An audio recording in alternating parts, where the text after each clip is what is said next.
In our show this time, we'll cover the Honolulu rock community's Kiss tribute show. We attended the event, chatted with the musicians and singers, and enjoyed listening to local renditions of just about every Kiss song ever recorded. There is an active, thriving, and quite talented rock and roll community on Oahu. Not only do these artists get together to support each other by attending their gigs, but they've also gotten together for several tribute shows. Led Zeppelin, Jimi Hendrix, Eric Clapton, and Whiskey and Women, which highlighted women who rock. Kathy Malalowenberg helped organize many of these events, including co-organizing the 4th annual Bonzo Bash on June 12th of this year. It was a tribute to Led Zeppelin. Kat's partner was John Charleston of the bands F-Bomb and Dino X. Bonzo Bash began as a part of Dr. J's Blues Review, a weekly Sunday blues jam at Anna O'Brien's. Dr. J is Dr. John Hart, the chair of the Department of Communications at Hawaii Pacific University, and a former A&R representative, or record label talent scout and developer, who worked with such notable musical talent as The Runaways and Stevie Ray Vaughan. For these tribute nights, bands were hand-selected to showcase a single artist or band. When Dr. J handed the reins over to Kat and John Charleston, they wanted to change the format a little to make it an open, collaborative event. Anyone who wants to participate is welcomed. Bands are grouped according to who wants to perform what song. One person may be singing on one song and playing bass on the next. The local rock community mixes it up a little and really gets to know each other. The rehearsals are a big part of the allure of this event for the artists. Imagine a small group of artists who know of and respect each other getting together to work towards a common goal, performing a really great song they all love.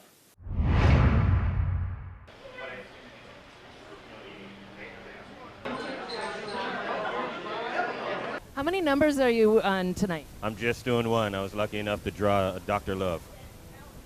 Awesome. And can you tell us a little bit about the rehearsal process you went through? None whatsoever. Actually, we just kind of texted back and forth. Both the band and myself have separately done this song, so we're hoping it all comes together on stage. Have you done anything like this before, this collaborative work? You know, I haven't done any of these type of tributes for Kiss, so I'm really excited about this. And I haven't seen anything like this in Hawaii, for sure. So I think what Nate and everybody put together is really great. We're all pretty excited about doing this. Yeah, I am too.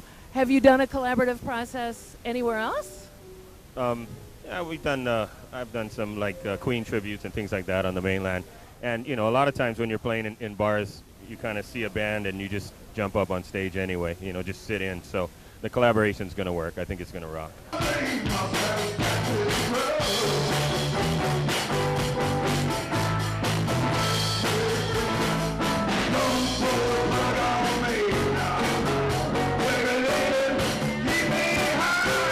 Okay, we're talking with Ceddie Pasqua, and you just sang. You did an awesome job. You sounded great. Why do you love Kiss?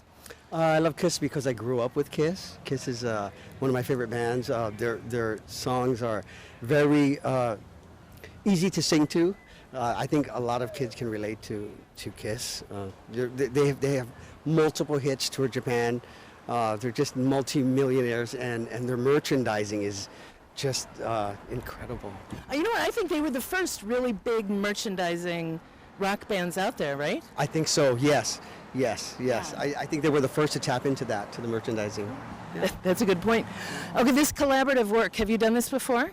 I've done this before in the mainland with other bands for charities such as the homeless, or for animals that need homes and stuff like that. Yeah. Oh, that's very cool. So you get to combine something that you love doing with something that you're happy to support at the same time. Exactly. That's where my heart is, giving back to the people, giving back to the community. Do you sing in a band regularly here? I sing in my band Wolfpack. Yes, I do. Yeah. Oh, okay. So you kind of is your pack here? Part of it, yes. We are. That's the cool thing about it, that you're working with different people. It's all mixed up, right? Yeah, tonight's a mix and match of all our friends in the club circuit. We're taking players from different bands, and we're coming together to celebrate this event for Nathan Alfaro, and he's the fatherhead of this, and it's just a great event where we can all get together and have a great time doing Kiss, doing our favorite hits and doing our favorite songs. Yeah. Do you think you're going to do anything differently as a result of this? Have you like collaborated with someone you want to keep working with or something? Maybe after this, yeah, maybe. I mean, this is the first actually of this type that, you know, rock and roll, heavy rock music. So, yeah, I mean, I think if this thing takes off, I think it's going to be something that we're going to probably want to do again, or have another event for another band. One in our history, in our musical history. Awesome. Yeah. Okay, are you more likely to do the rocka or the shaka? The rocker, of course. Yeah, the rocker and the shocker. Thank you. Okay, and now we're talking with Mike Webb, otherwise known as Worldwide Webb, here at Anna O'Brien's, checking out Kiss Night. Why are you here, Mike? Because I used to be a member of the Kiss Army, man. I love Kiss. Why? Well, I was 14 years old. They had blood, explosions. What's not to like? And have you gone to Kiss concerts? I've seen Kiss twice. Twice. I mean, but like in the 70s. I'm old. So is everybody else here. I have to tell you. Okay, yeah, right. I'm with my people. You are totally with your people. So what, like when you listen to Kiss, you only saw them twice, and it's been that long ago. Do you listen to them regularly, like at home? Oh, I forgot. I saw them on the reunion tour in 2000 when they put the makeup back on at Madison Square Garden. It was my first rock and roll concert at Madison Square Garden. So yeah, once you love Kiss, you're stuck. You're always gonna love Kiss. Did you watch the Gene Simmons reality show? A little bit. A little bit. I mean, his wife's hot and he's a funny guy, so why not? There, you heard it right here, folks. Worldwide Web watched reality TV.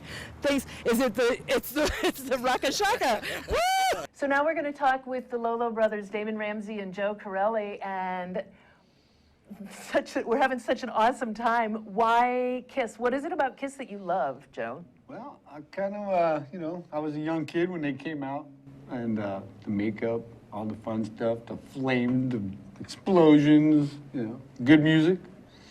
So it seemed like a thing to do, sing a song. And good music. Yeah, good music.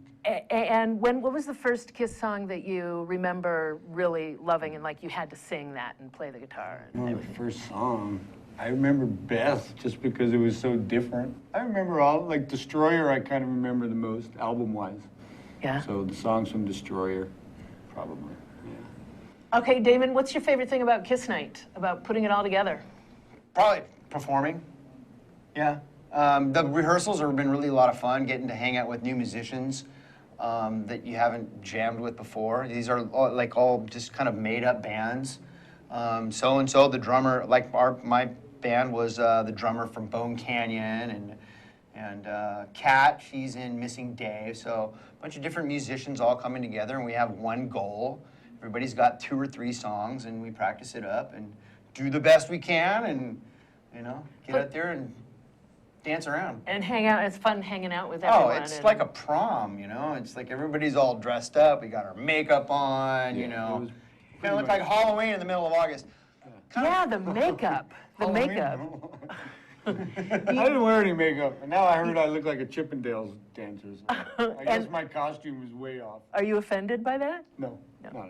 Not at my age. I think most men, if they had that rockin', they would probably go ahead and take the shirt off, too. Okay, so what band now, when we're finished with Kiss Night, then, who next? Who should be tributed next? Oh, it should totally be Black Sabbath. So if you're listening out there, Black Sabbath, we need a Black Sabbath night. I think that would be where I would go. But we do have a Rush night coming up. Rush night's coming up, yeah. And who else? Anyone else? Do you have Black Sabbath for you, too? Oh, yeah, I'm a Black Sabbath fan, so Okay. that's my thing, yeah. Okay. Yeah. Is there a reason to do Kiss Night again? Oh, yeah, I believe that the Hawaii Second chapter... annual. Yeah. The Hawaii I think it chapter of might the happen. Kiss Army here is really strong. And We'll see if Nathan wants to do it. Well, Nathan was the guy, I was so. talking to Nathan, and the main reason, one of the reasons he put this together was because Kiss hasn't been to the islands since, 1976 or 77 or something. And we want Kiss to come back to Hawaii. So Gene Simmons, if you're listening, Paul Stanley, please come to Hawaii. The Hawaii chapter of the Kiss Army is waiting for you. All right, I'm looking forward to the next Kiss Night. Call me, Gene.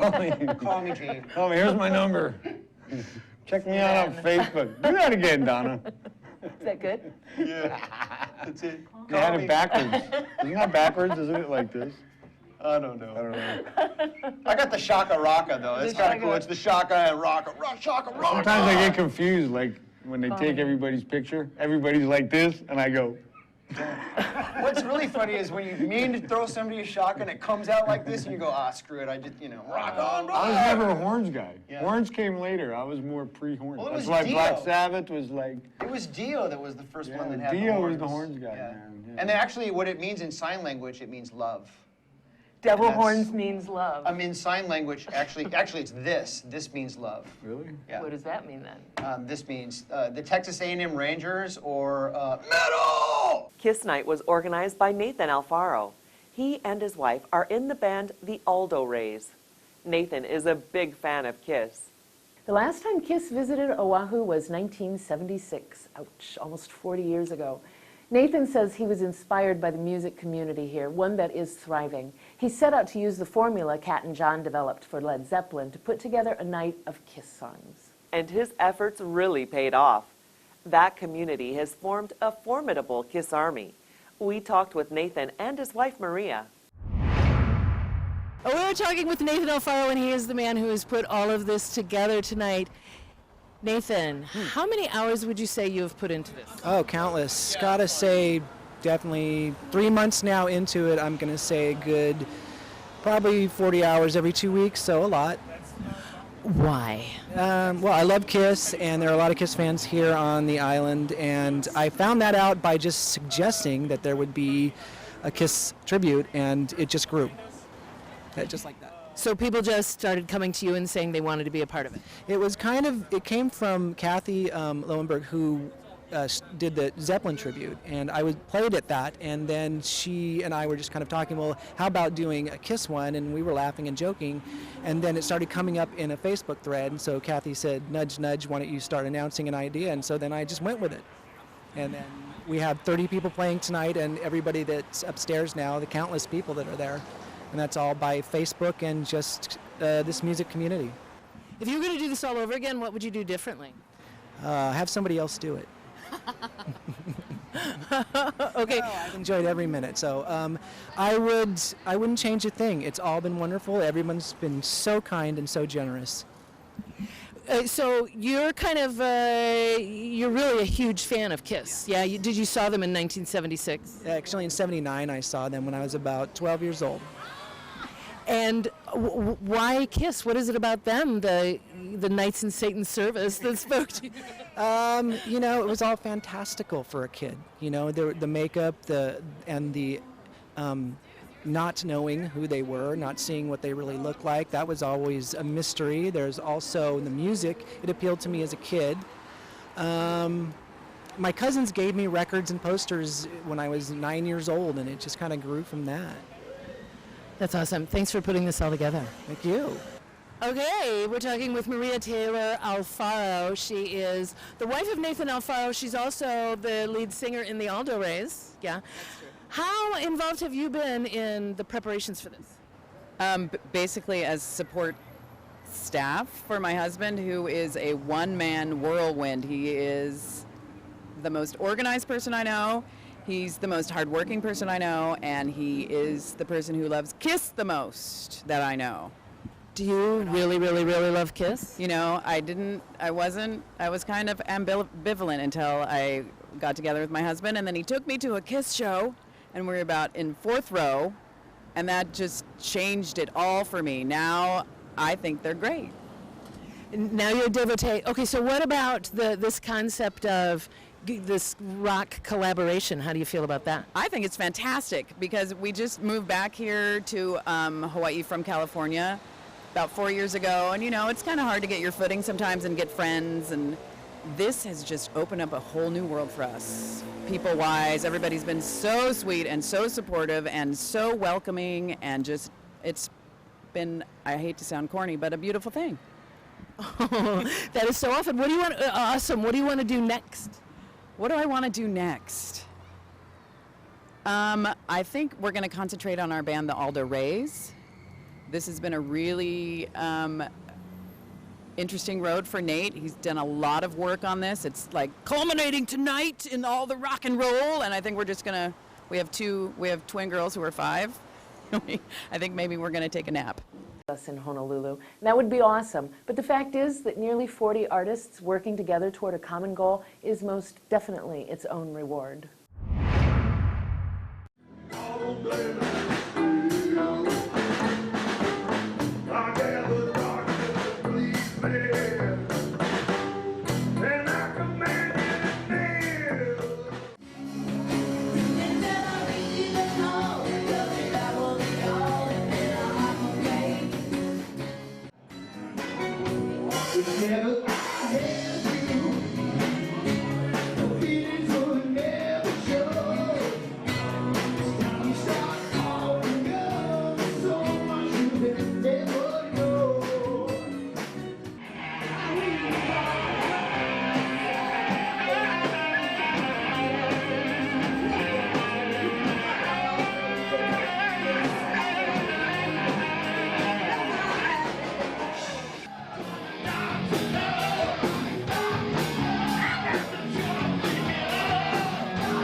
You might not have even known about it, but here in Honolulu, our rock scene is laying down work that represents community and collaboration.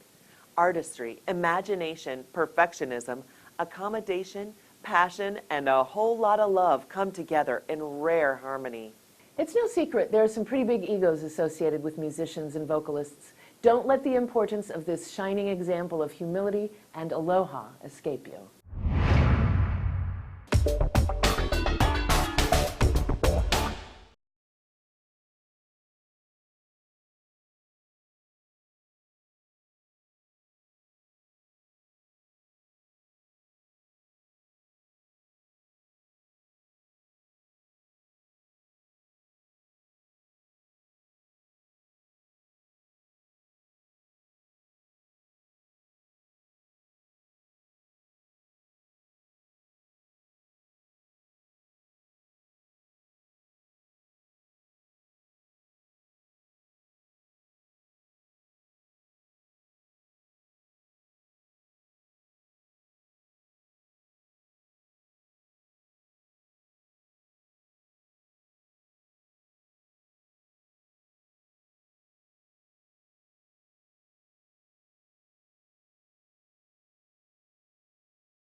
And now let's take a look at our ThinkTech calendar of events going forward. ThinkTech broadcasts its talk shows live on the internet from noon to 5 p.m. on weekday afternoons, and then we broadcast our earlier shows all night long. If you missed a show or want to replay or share any show, they're all archived on demand on YouTube. Visit thinktechhawaii.com for our weekly calendar and our live stream and YouTube links. Or better yet, sign on to our email list and get the daily docket of our upcoming shows. ThinkTech has a great new studio here at Pioneer Plaza. We invite you to come on down, see our studio, be a part of our live audience. Contact Jay at thinktechhawaii.com. Be a part of our civic engagement on ThinkTech. Go ahead, give us a thumbs up on YouTube or send us a tweet at ThinkTechHI. We want to know what you're thinking and how you feel about current issues and events affecting Hawaii. We want you to stay in touch with us, and we want to stay in touch with you. Let's think together.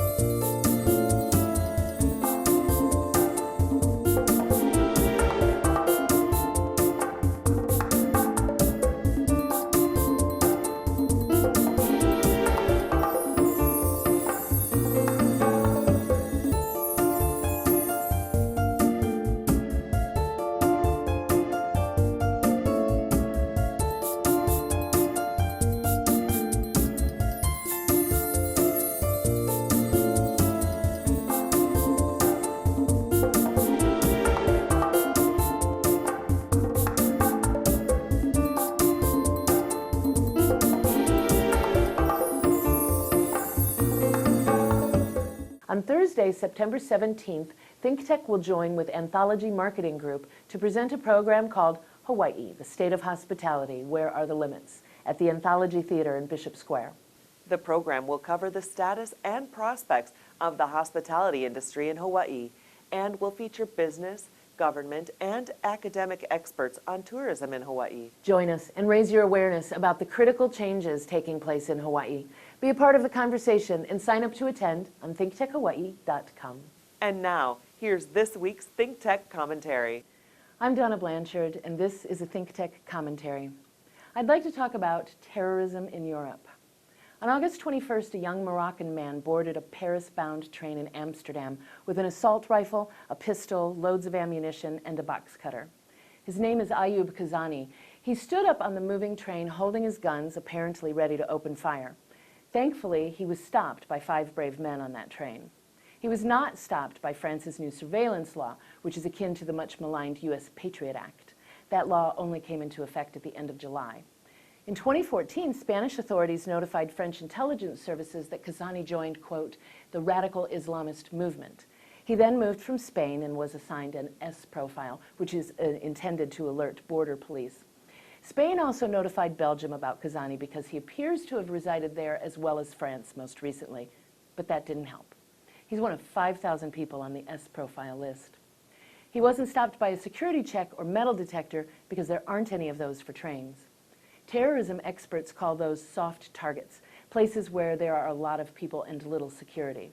40 million passengers travel on 100,000 trains in Europe every day.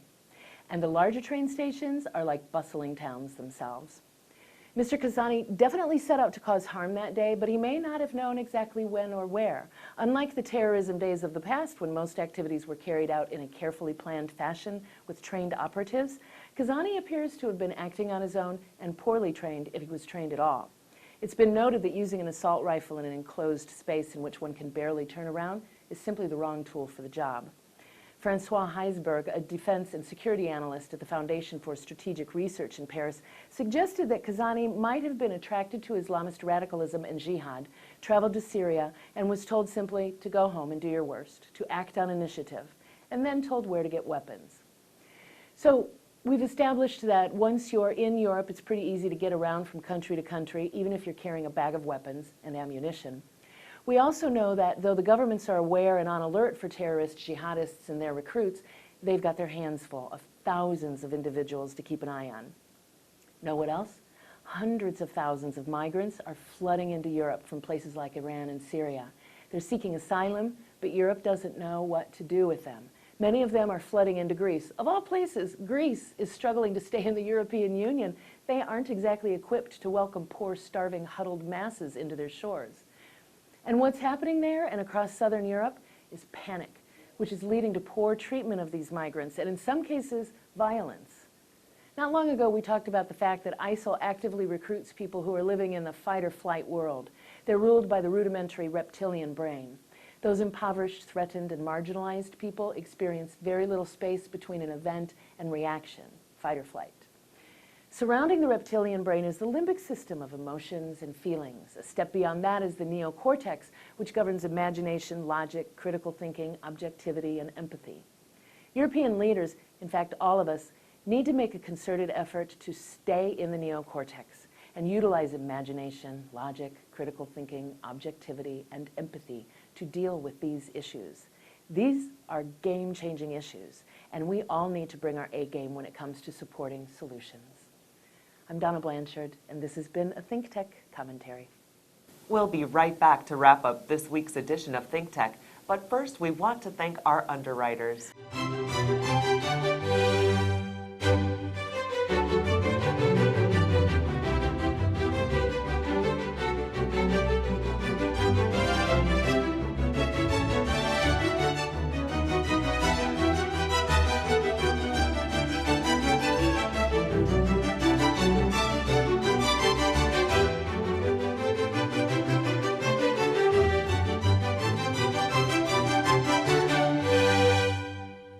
That wraps up this week's edition of ThinkTech. Remember, you can watch ThinkTech on OC16 several times every week. Can't get enough of it, just like Duke Oishi does. For additional times, check out oc16.tv. For lots more ThinkTech videos and for underwriting opportunities on ThinkTech on OC16, visit thinktechhawaii.com. Be a guest or volunteer, a producer or intern, and help us reach and have an impact on Hawaii. Thanks so much for being a part of our ThinkTech family and for supporting our open discussion of tech, energy, diversification, and globalism in Hawaii. You can watch this show throughout the week and tune in next Sunday evening for our next important weekly episode. I'm Donna Blanchard, and I'll see you on Center Stage 2 to 3 p.m. this Wednesday. I'm Noel Na'au. Aloha, everyone.